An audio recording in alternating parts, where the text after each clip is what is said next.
Hi friends, veg pulao ಮಾಡುವ recipe ತೋರಿಸ್ತಾ ಇದೆ. ಇದು ನನ್ನ ಚಿಕ್ಕಕ್ಕ ಮಾಡಿರೋ ರೆಸಿಪಿ. ಬೇಕಾಗಿರೋ ಸಾಮಗ್ರಿಗಳನ್ನು ತೋರಿಸ್ತಾ ಇದೆ, ನೋಡ್ಕೊಳ್ಳಿ. ಅಲ್ಲ ಬೆಳ್ಳುಳ್ಳಿ ಪೇಸ್ಟ್ ಇದೆ, ಕೊತ್ತಂಬರಿ ಇದೆ, ಕಸೂರಿ ಮೇಥಿ, ಬಿರಿಯಾನಿ ಮಸಾಲೆಗಳಿವೆ, ಈರುಳ್ಳಿ, ಟೊಮ್ಯಾಟೊ, ಬೀನ್ಸ್, ಆಲೂಗಡ್ಡೆ, ಕ್ಯಾರೆಟ್, ವಟಾಣ, ಪನ್ನೀರ್ ಇವೆಲ್ಲ ಇದೆ. ನೋಡ್ತಾ ಇದ್ದೀರಲ್ಲ, ಮೊಸರು ಕೂಡ ಇದೆ. ಮೊದಲು ಜೀರಾ ರೈಸ್ ಥರ ಮಾಡಿಕೊಂಡು ಅನ್ನಕ್ಕೆ ಸ್ವಲ್ಪ ಬಿರಿಯಾನಿ ಮಸಾಲ ಮಾಡ್ಕೊಂಡು ಸೈಡ್ಗೆ ಇಟ್ಕೊಳ್ಳಿ. ಅನ್ನ ಎಲ್ಲ ರೆಡಿ ಆದ ನಂತರ ಇನ್ನೊಂದು ಬಾಣಲೆಗೆ ಎಣ್ಣೆ ಹಾಕ್ಕೊಂಡು ಎಣ್ಣೆ ಚೆನ್ನಾಗಿ ಬಿಸಿ ಮಾಡ್ಕೊಳ್ಳಿ.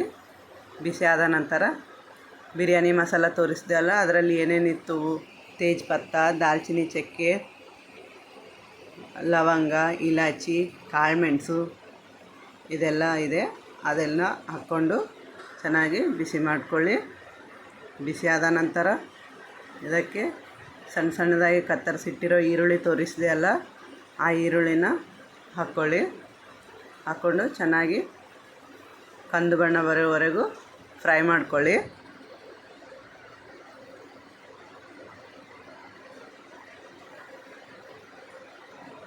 ಚೆನ್ನಾಗಿ ಫ್ರೈ ಮಾಡಬೇಕು.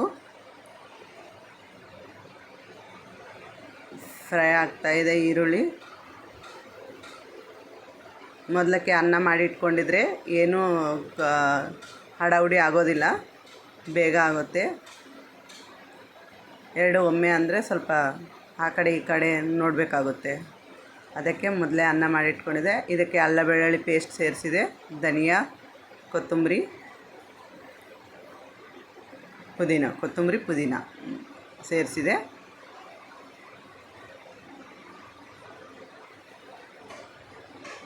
ಚೆನ್ನಾಗಿ ಬಾಡಿಸ್ಕೊಳ್ಳಿ. ಚೆನ್ನಾಗಿ ಬಾಡಿದ ನಂತರ ಅದಕ್ಕೆ ಆಲೂಗಡ್ಡೆ,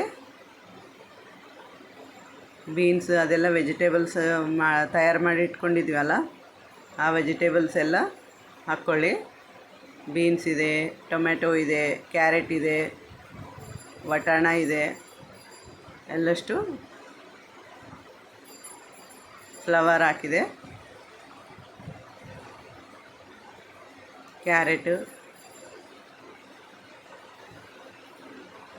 ಪನ್ನೀರ್, ವಟಾಣ ಎಲ್ಲ ಹಾಕ್ಕೊಂಡು ಚೆನ್ನಾಗಿ ಮಿಕ್ಸ್ ಮಾಡ್ಕೊಳ್ಳಿ. ಎಲ್ಲ ಸೇರಿಸ್ಬಿಟ್ಟು ಹಾಕಿದೆ. ಕಸೂರಿ ಮೇಥಿ,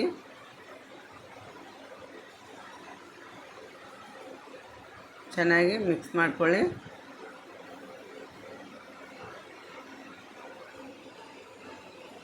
ಇದಕ್ಕೆ ಅರಿಶಿಣ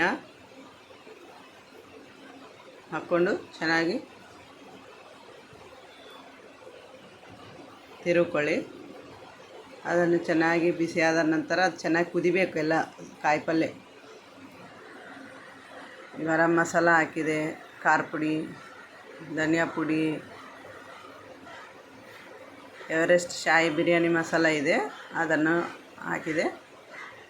ಹಾಕ್ಕೊಂಡು ಚೆನ್ನಾಗಿ ಕಲಿಸ್ಕೊಳ್ಳಿ. ಮೊಸರನ್ನು ಹಾಕಿ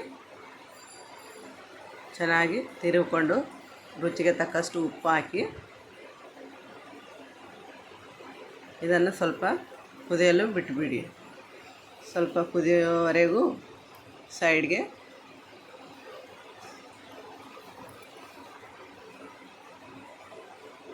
ಏನಾದರೂ ಇದ್ರ ಜೊತೆ ಕಾಂಬಿನೇಷನ್ ವೆಜ್ ಪುಲಾವ್ ಅದರ ಜೊತೆಗೆ ಏನೂ ಬೇಕಾಗಿಲ್ಲ. ಕೆಳಗಡೆ ಎಲ್ಲ ವೆಜಿಟೇಬಲ್ಸ್ ಇರುತ್ತೆ, ಇದರಲ್ಲಿ ಮಸಾಲ ಕೂಡ ಇದೆ. ಸಾದಾ ಪುಲಾವ್ ಆದರೆ ಕಚುಂಬರ್ ಜೊತೆ ತಿನ್ಬೋದು, ಇದನ್ನು ಕಚುಂಬರ್ ಜೊತೆ ತಿಂತಾರೆ. ಕುದಿದ ಇಲ್ಲ ನೋಡ್ತಾ ಇದ್ದೀನಿ. ವೆಜಿಟೇಬಲ್ ಎಲ್ಲ ಬಾಯ್ಲ್ ಆಗಿದೆ. ಇದಕ್ಕೆ ರೈಸನ್ನು ಮಾಡ್ಕೊಂಡು ಇಟ್ಕೊಂಡಿದ್ದೀವಲ್ಲ ಮೊದಲು, ಅದನ್ನೆಲ್ಲ ಮೇಲ್ಗಡೆ ಹಾಕ್ಕೊಂಡು ಚೆನ್ನಾಗಿ ದಮ್ಗೆ ಬಿಡಬೇಕು. ಒಂದು 5 ನಿಮಿಷ ದಮ್ಗೆ ಬಿಟ್ಟ ನಂತರ ನೋಡಿ, ಮೇಲಿಂದ ಕೊತ್ತಂಬರಿ, ಪುದೀನ ಹಾಕ್ಕೊಂಡು ರೆಡಿ. ಹೇಗಿದೆ ಹೇಳಿ, ಕಾಮೆಂಟ್ ಮಾಡಿ, ಲೈಕ್ ಮಾಡಿ, ಶೇರ್ ಮಾಡಿ. ಪ್ಲೀಸ್ ಫ್ರೆಂಡ್ಸ್, ಸಬ್ಸ್ಕ್ರೈಬ್ ಮಾಡಿ ನಮ್ಮ ಚಾನಲನ್ನು. ನಮಸ್ಕಾರ.